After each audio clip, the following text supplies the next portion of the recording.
Konflik antara Rusia dan Ukraina yang semakin memanas kian menimbulkan kekhawatiran besar di kalangan negara-negara aliansi NATO. Potensi pecahnya Perang Dunia Ketiga pun diramalkan akan segera tiba kapan saja.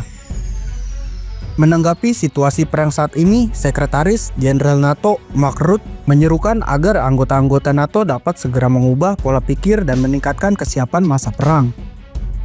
Dalam sebuah pernyataan dikutip BBC Internasional Jumat 13 Desember 2024, Rutte menyoroti anggota NATO yang tidak melakukan belanja pertahanan yang cukup untuk menghadapi ancaman konflik dengan Rusia di masa depan.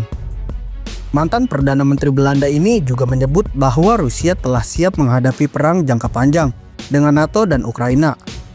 Rutte pun menggambarkan situasi keamanan saat ini sebagai yang terburuk sepanjang masa.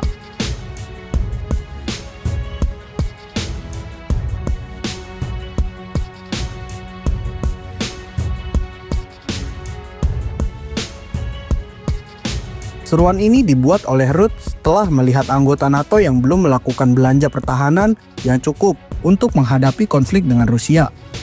Dia menyebutkan, negara-negara Eropa telah melakukan belanja pertahanan lebih dari 3% dari GDP untuk pertahanan saat Perang Dingin.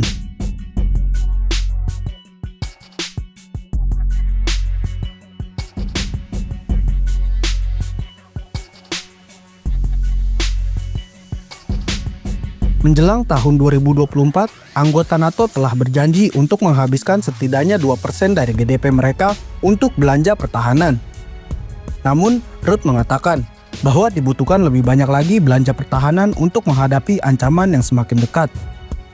Rutte menegaskan, kalau NATO tidak mengeluarkan dana lebih banyak untuk menghadapi ancaman ini, mereka harus membayar harga yang lebih tinggi di masa depan untuk berperang. Sebab Rusia telah meningkatkan anggaran pertahanannya ke tingkat tertinggi sejak Perang Dingin. Bahkan anggaran terus naik secara signifikan sejak pasukan Putin melancarkan invasi besar-besaran ke Ukraina.